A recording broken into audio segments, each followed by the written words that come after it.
my phone. Hello everybody, I'm really sorry about that. A few gremlins in the machine today. So I hope that you have found us once again. We'll just wait a few minutes to see if you guys can come back into the room with us. We did have quite a few people in as well, and you guys all chatting along as well, which is really lovely to see, having your conversations about vegan nutrition. So Paula's already found us, which is really great. Doug, Karen, Gloria, Colleen, yes, exactly. And we're back. Vicky, thank you for joining us. I know it's like you know when you're at a party and everybody moves to the kitchen. Basically, we're doing that. Okay, so George, thank you for joining us again. Jenny, Sue, yes, thank you for joining us again. Bruna, lovely to see you here. Okay, so Paul has just mentioned our notifications actually. So we do have notifications, and you can actually click on our page so you get notifications. So if this happens ever again, then we can do like a quick changeover. Karen, thanks for joining us again. We've got two Karens in the room. Silas as well. Okay, so we'll bring Gemma back over, and we will get on to our next ingredient to talk about. So tofu, some of you guys might know this brand, very popular in the UK. It's organic and fairly cheap and available in lots of supermarkets. And I wanted to talk about this because quite a lot of people are a bit confused about the soya issue. So we'll go back over to Gemma now, and she can tell us a little bit about that. Hello. So yes, so I love soy, and I think tofu is a fantastic source of protein, and there is a little bit of controversy because it contains a plant estrogen or phytoestrogens, and so people think, oh no, it's going to give me man boobs, or it's going to affect my hormones in some way. But actually, what's amazing is it's actually called a SERM, a selective estrogen receptor modulator, which means that it can have beneficial effects. So if you've got too much estrogen, it can kind of block a few receptors, and if you've got too little, it can empty some receptors. So it's selective in how it acts. It's a complete protein. It's got all sorts of different amino acids in it that we need. And it's actually been shown in some research to reduce the risk of things like breast cancer rather than increasing it, because it selects to bind to bone over breast or womb tissue. It's got more beta estrogen receptor sort of activity rather than the alpha estrogen receptors, which are, as I say, mainly in the breast or the womb. So actually, it's potentially more likely to improve your bone strength whilst also potentially reducing hormonal symptoms like flushing in menopause, for example, or heavy periods and things like that for women. And no, it doesn't give you man boobs. There was one case study of, I think, a 17-year-old vegan that was drinking gallons and gallons and gallons and gallons of soy milk every day, and he had a slight issue with his testosterone. But actually, yeah, it's really not an issue for men. In fact, if you're wanting to know the most hormonally active plant food, it will probably be hops in beer. So if you're wanting to avoid man boobs, it's probably best to avoid beer rather than soy. Yeah. Okay. Great. Because I think it's had a lot of really bad press, particularly in America. Yeah. Particularly in America. And that's a real tragedy, to be honest, because it's got so many good nutrients in it. And as I say, for menopausal women or for women with breast cancer, it's actually beneficial. Like, it could be a potential lifesaver. And the more unprocessed, the better. So tempeh is probably slightly preferential to tofu in that regard. And that would be much preferential to the sort of replacement meat soy burgers. So you have to look at, ideally an unprocessed or a minimally processed form. And also, if it's calcium set tofu, it's got loads of calcium in it as well. Magnesium, as I say, all the different amino acids. So it's really good. It's a really good food, and I think we should really be encouraged to have more of it, if anything. Edamame beans, miso paste, you name it. There's loads of great unprocessed or minimally processed forms of soy. So yeah, it's really good. Oh, and there was also a study I read not long ago about, I was talking about menopausal women and bone density. There was a study where they had women who were in a control group, so they were just going through menopause and part of a control group with no intervention. And there were women who were given a progestogen cream to put on the skin that would be absorbed. And there were women who were told to drink soy milk, a glass of soy milk. And what happened was the control group had a reduction in bone mineral density over time, as you would expect, just given the fact that they were going through menopause. The women who were given the progestogen cream, they had some benefits in that they had a reduced velocity of bone mass loss, which was good. But those who had the soy milk daily actually had a boost in their bone mineral density. So, it really isn't something to be afraid of. Like anything, you wouldn't want to be having gallons and gallons of soy milk, for example, like that poor boy did. But having it as a substantial part of your diet is definitely a good thing. Yeah, yeah. And actually, you just mentioned it. The next ingredient on the list, which is the tempeh. And this is great as a representative of fermented food as well. So of course, like fermented foods are getting much more popular these days. But why is fermented food so good for us? Fermented foods are fantastic because they give your gut bugs a real helping hand. Our gut bugs are pretty amazing. I think many people now understand the importance of them, how they are a bit like a fingerprint. Everybody's slightly different, and there are so many different kinds, and there are so many billions of them within us, not just bacteria, but viruses and yeasts and parasites even. And they're also, a lot of them are supposed to be there. They're not pathogenic. They're actually there to create vitamins, help to create hormones, help to modulate the hormones that we make. And they are kept alive through the food that we eat. And the best food for them, in fact, their only main nutrition is fiber rich foods. And we only get fiber from plants, fruits, vegetables, whole grains, and beans. And fermentable foods are basically, they're there to give you a little bit of an extra helping hand. So they've already got some of those helpful living bacteria within them. So they're a bit like the cavalry coming on through the gut. They help out while they're there, but you need to make sure that you've got all your fiber as well, rather than having a little bit of kimchi once a month. You're going to be making sure that you have all of those fiber rich foods as well as your fermented products to really give you those extra benefits. Yeah, and there is so many different types of fermented foods that you can have these days, and ones that are really easy for you to make yourself. Yes. I mean, I have to confess, I haven't done it myself, but I've seen it's so easy to make sauerkraut, right? We're going to get you making sauerkraut one day, definitely. Bit of cabbage, put it under some salt water, hey presto. Yeah, and you can get your kids involved with massaging it as well. They'd love it. Oh, well, I'll have to get onto that. Another down activity. Yeah, but it's brilliant for you. And as I say, it just gives you that little extra helping hand in addition to your healthy plant-based diet, so that you can hopefully maximize the amount of healthy probiotics. And incidentally, dietary fiber is a prebiotic. If anyone wonders, people might have heard of probiotics. They might have heard of taking a probiotic from your supermarket or Yakult drink or something, but they don't really know what prebiotics are. And prebiotics is what the probiotics eat, and that is dietary fiber. So as long as you've got your fruits, vegetables, whole grains, and beans, you're feeding those gut bugs exactly what they need. And you could go, if you're wanting to improve your gut health and you've got gut health issues, you could even go for prebiotic supplementation, things like inulin, for example, which you could have in a smoothie or something like that, which would just be another way to maximize your prebiotic intake.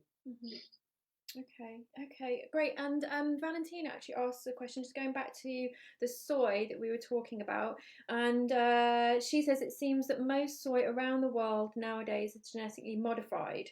Is it safe to consume? So I can't hear you, but I'm hoping that they can hear me. And what I would say to that is, yes, there is a lot of genetically modified soy, but that tends to be the soy that's used to feed cattle. So there are a lot of soy crops grown in order to feed cows and pigs, which then goes directly into the food chain from there. Having said that, genetically modified soy in and of itself wouldn't necessarily be harmful. It's the fact that it's genetically modified to withstand the use of pesticides all year round. So then when you're consuming that, there's a chance that you would have an increased detrimental effect to your own gut microbiome. But most of that, as far as I'm aware, is fed to cattle, pigs and cows, which if you're having a predominantly plant-based diet, you won't be consuming. Yeah. Okay, great. Thank you. And we'll just pick another one of our ingredients so that then we can go on to a Q&A.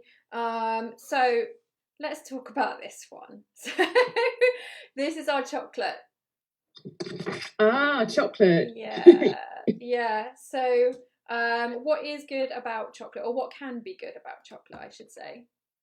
Yeah, so I mean, unrefined cacao is supposed to be really good for you, and it's got a lot of magnesium in it as well.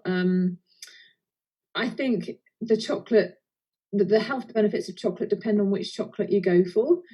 Dark chocolate is better for you than milk chocolate, and which is better for you than white chocolate, and raw chocolate is better for you than dark chocolate. So there's a slight spectrum in the benefits. It has a little bit of caffeine. Some people say that's not great. Some people say it is. But I think a little bit of what you love is good for you. And yeah, I would say raw is probably better than dark, better than milk, better than white.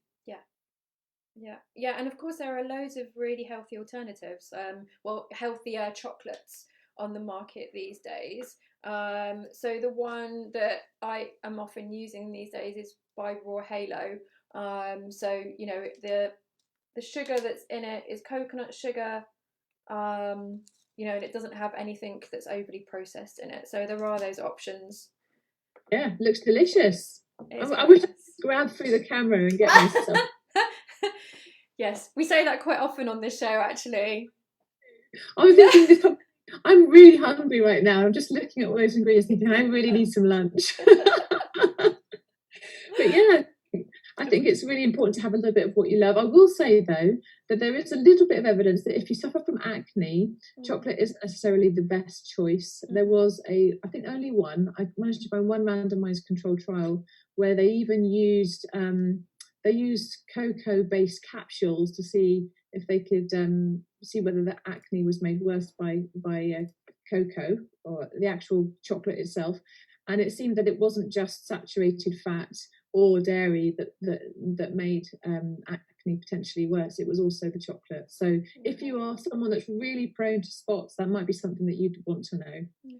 Yeah. Okay. Fair enough.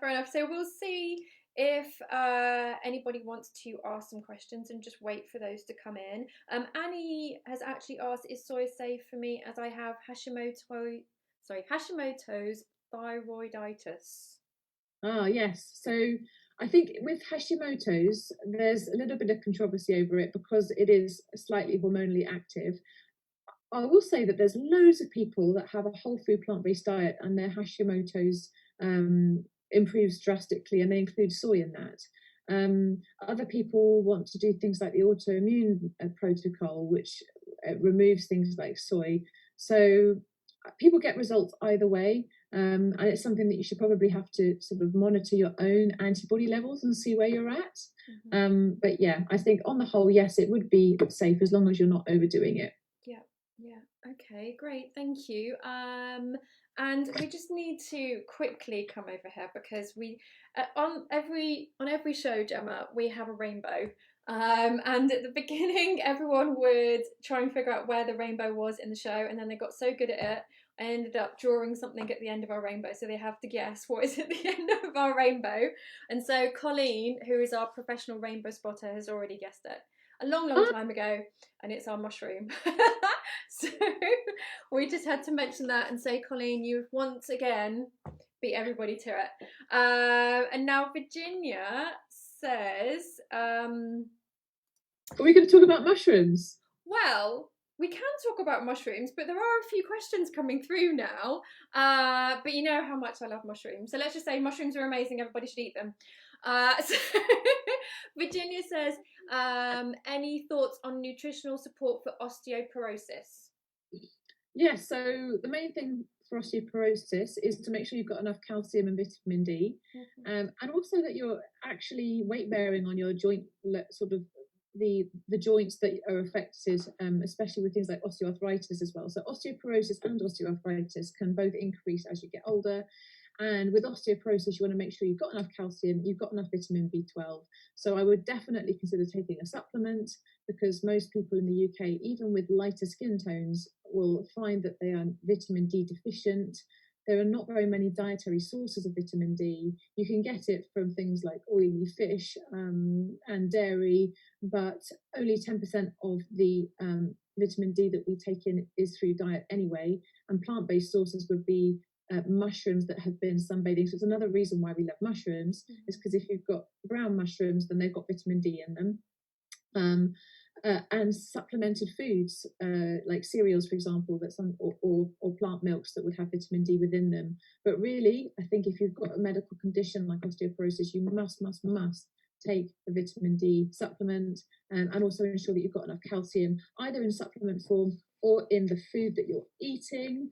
And I mean, let me just see if I've actually got a list of things here that you can eat which have got a lot of calcium in them. Hang on a sec. Most of these you'll already know, but things like nuts and seeds, and I mentioned some of the cruciferous vegetables, for example, quinoa, tofu, if it's calcium set tofu, all those things. So calcium, vitamin D, and weight bearing exercise, getting outside in nature, going for walks, actually kind of just lifting weights. Like, I know that's not something that's very popular unless you're a beefcake or you're going to the gym, but actually it's really important because we lose muscle mass every year as we get older, and that can strongly affect the bone health as well.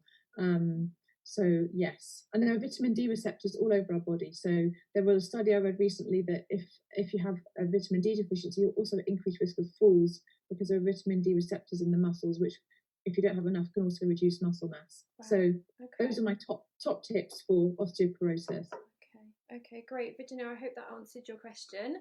We have another question here from Angel, who says, regarding soy products, I have endometriosis.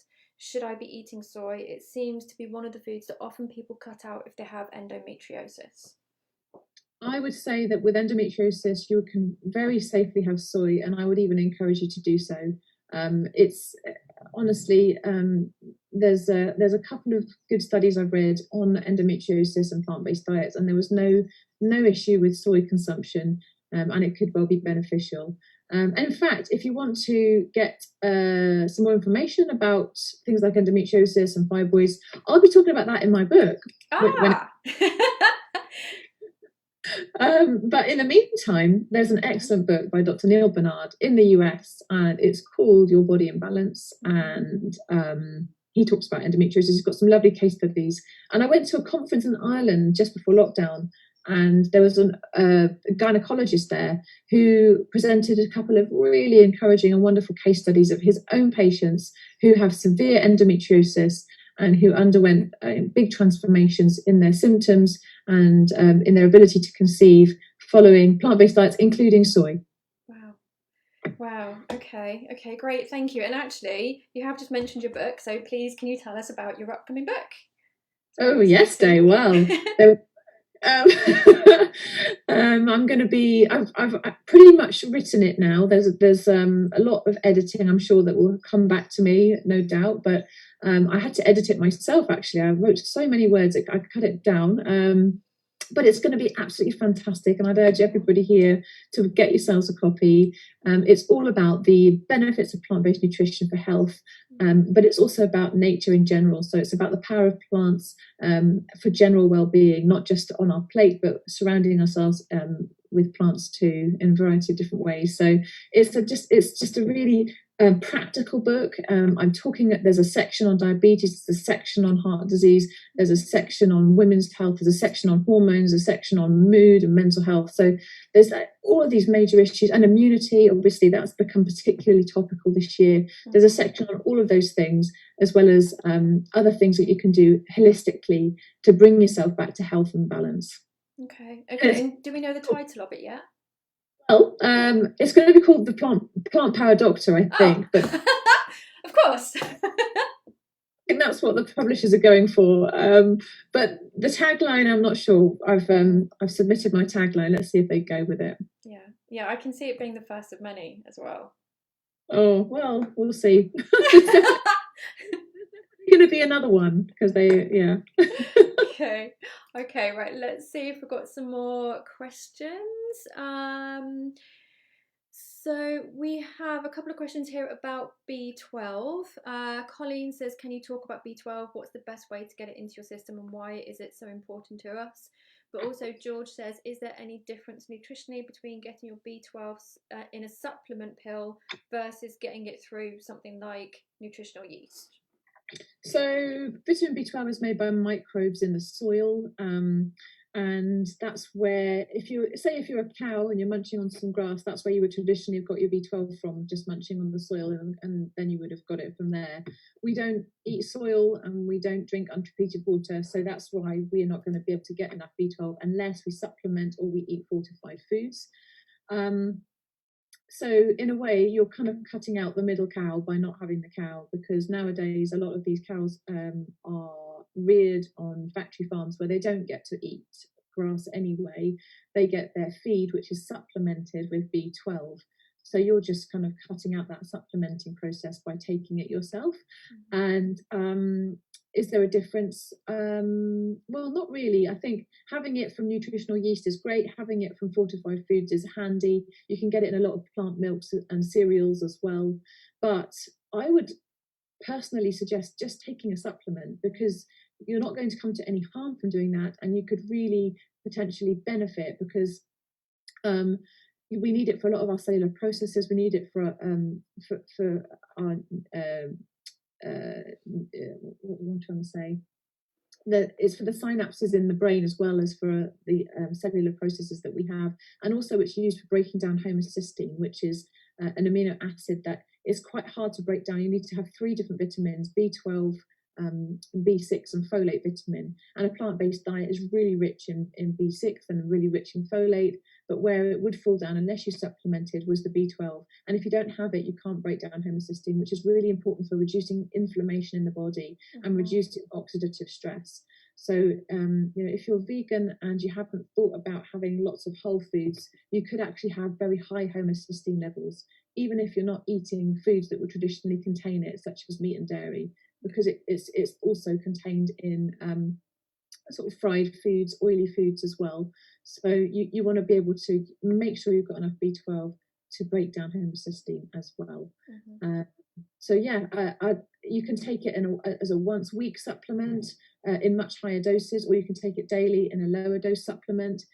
Methylcobalamin is the most bioavailable form of vitamin B12, but cyanocobalamin is more stable. So to be honest, most of the research around the benefits of B12 supplementation are on cyanocobalamin, so I wouldn't worry too much. Just as long as you're getting it, then that's the most important thing. Yeah. Okay. So the one I've got, actually, I just got it out of the cupboard, and it's the cyan one. I can't say the rest of the word. Cyanocobalamin. Okay. Yeah. I mean, it's slightly less bioavailable, but I think in the body we convert it anyway, so don't worry too much. Yeah. Just as long as you got it. I mean, I'd recommend, if anybody wants to get one that's kind of got all sorts of things in it, you can get the Vegan Society one. It's really cheap. Veg One. It's been formulated by dietitians. It contains B12. I think it contains B6, selenium, iodine, and vitamin D. Yeah. So it's only £6.66 for 3 months worth, which is it's pennies. Yeah. Whereas a lot of the supplements that you can buy, they can get quite expensive. Whereas that just you just take one a day and you're sorted. Yeah, great, thank you. So Emma asks, have you got any tips for getting a good omega-3 to 6 ratio other than avoiding processed food? Yes. So she's obviously researched the omega 3 and 6 stuff because she knows that the omega 6s are abundant in processed foods. But we do still need omega 6s from things, healthy things like cashews, for example. Trying to maximize your omega 3s, basically you've got to make sure you're having lots of flax seeds, chia seeds, hemp seeds, and walnuts. Those are the main plant-based sources. If you want to, you can also take an algae oil supplement because that will have a ready-made omega 3, long-chain omega 3 in it, EPA, DHA, which you'd normally get that from fish. But nowadays, fish stocks are massively declining, as everybody knows, but also there's a lot of pollution in the ocean. There's dioxins, PCBs, heavy metals, microplastics. They are bioaccumulated in the fish, unfortunately. And then when we eat those, we bioaccumulate them too. So if we want the ready-made long-chain omega 3 fatty acids from fish, well, we have to think, well, where do the fish get them from? They get them from algae, they get them from plants in the ocean. So if we take an algae oil supplement, then we can get that ready-made long-chain omega 3 fatty acid as well. But there's not enough studied data to say that that's absolutely necessary. And I think the most important tip would be flax seeds. I would suggest to everybody listening at least a tablespoon of crushed up or milled flax seeds a day would be fantastic. Because that, or even two, if you could mix it in with your porridge or cereal or stew or whatever you're making, because that's going to be great for getting your omega 3s up. Yeah, brilliant, great, thank you. So Louise, I think that Dr. Gemma has already answered your question about Dr. Neil Barnard's book, because she mentioned it, and then she also asked your thoughts on intermittent fasting. Yeah, gosh, there's so many questions. There is so many questions. I promise we won't keep you too much longer. Intermittent fasting, I think if it works for you, go for it. There's some evidence to say that it's really good for cellular regeneration and for longevity. There's a lot of longevity research around that, but let's not forget that a lot of the longevity research has been done on animals. So what applies to a mouse doesn't necessarily apply to a human. If you've had a history of eating disorders or any kind of disordered eating, or kind of feeling like, oh, I can't eat unless I've exercised, or like that kind of thought process, I don't think intermittent fasting would be for you personally. Yeah. I think it can bring up a lot of kind of food control issues for some people. Mm-hmm. But having said that, if you are somebody that wants to give it a go, and you've read the research and you think it could work for you, then go for it. Some people find it really helpful even to have a narrowed window in which they eat their food. So if you're having like a nice big lunch, and then you want to have a very light dinner about 5 o'clock at night, and then you don't eat or drink anything till the next day, then that's a lovely, simple, intermittent fast of sorts. Like, because you're extending the window within which you're not eating, which can have some metabolic benefits. But if it's not for you, don't worry about it. Eating plant-based is definitely more than enough to boost your health and longevity. It's just an additional thing. I write about that in my book as well, if anybody wants to read that when it comes out. Okay. Probably, I don't actually know when the release date is going to be, but it'll definitely be for Veganuary, no doubt. Yeah, so yeah, no, that's a great time for it to hopefully you could get it for Christmas, but if you can't, then definitely buy it in Veganuary. Yeah, that's brilliant. That's brilliant. Thank you, Gemma. And I think we've got so many questions, but we're gonna have to maybe save them for another time if you want to come on again. So sorry guys that we haven't got to all of your questions there, but we did get to a fair few. Yeah, absolutely. And thank you for being so engaged and so interested. And I love that there are more people eating plant-based in the world. And anything you want to know, you can always message me or email me, and I'll see if I can get back to you. But yeah, it's been absolutely lovely to be with you, Dave. And now I'm going to go and get some lunch. Yeah, me too. So what is the best way that people can reach you? Would it be through Instagram or Facebook, or does it not matter? Well, if you're on Facebook now, you can always follow me on Facebook, but I tend to be more on Instagram. Yeah. Plant Power Doctor. That's probably the best way. Or you can email me through my website, and I'll do my best to get back to you if you need to.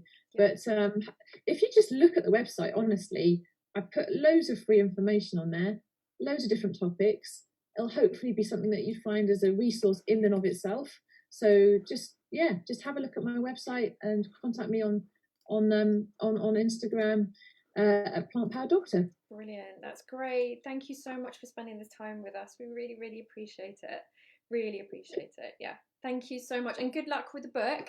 We'll be watching out for it. Thank you. Yeah, I hope that people enjoy it as much as I've enjoyed writing it. Oh, thanks, Day. And I look forward to seeing you again. And I'll come back anytime. Great. All right. Thank you, Gemma. Thanks. Thanks, everybody. Bye.